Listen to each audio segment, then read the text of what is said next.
सम्राट यह जानकर हैरान रह गया कि उसका रक्त एक छोटी भिखारिन के रक्त से पूरी तरह मेल खा गया। पर अजीब बात यह थी कि उसने कभी किसी रानी से संबंध नहीं बनाए थे। ये कैसे हो सकता है?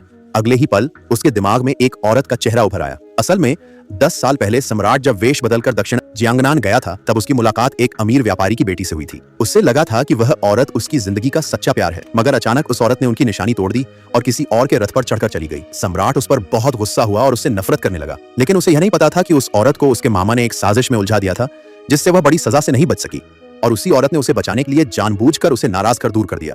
इसके बाद सम्राट कभी वापस दक्षिण नहीं गया। उसे यह भी नहीं पता था कि वह औरत उसके बच्चे को जन्म देने वाली थी।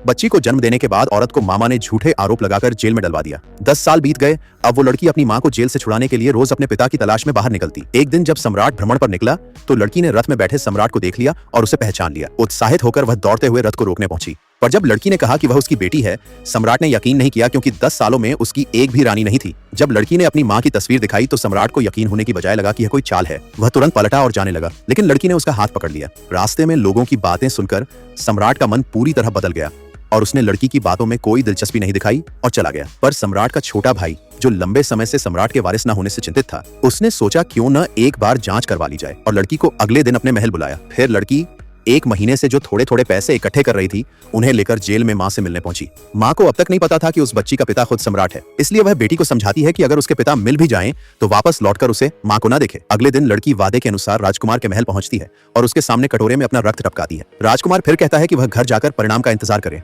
बाहर आते ही लड़की जब दूसरे बच्चों को अपने पिता के साथ देखती है तो उसकी आंखों से आंसू रुक नहीं पाते। वह वापस उसी जर्जर झोपड़ी में लौटती है जहां वह बचपन से रह रही थी और रोज की तरह पैसे जोड़ने लगती है। वह कहती है, अगर एक दिन के लिए भी फिर से बच्ची बन पाऊं तो शायद सब ठीक हो जाए। लोग मेरी मां से नफरत करते हैं, पर उसकी मेहनत और हर कोशिश के बाद भी मां को आजादी नहीं मिलती, बल्कि सामने आते हैं उसके मामा और चालाक रिश्तेदार। मामा ने उसके घर की संपत्ति हथियारी थी, लेकिन कारोबार में नुकसान होने से अब वह परेशान हो गया था। अब वह लड़की को ढूंढने में आया है ताकि उससे पूछ सके कि जियांग परिवार की जमीन के कागज कहां छुपे हैं, ताकि वह उन्हें बेचकर अपने जुए का कर्ज चुका सके। हालांकि लड़की की मां ने वो जमीन के कागज उसकी जिंदगी चलाने के लिए छोड़ दिए थे, मगर लड़की जानती थी वो जमीन की जायदाद उसकी मां की जान से भी बढ़कर है।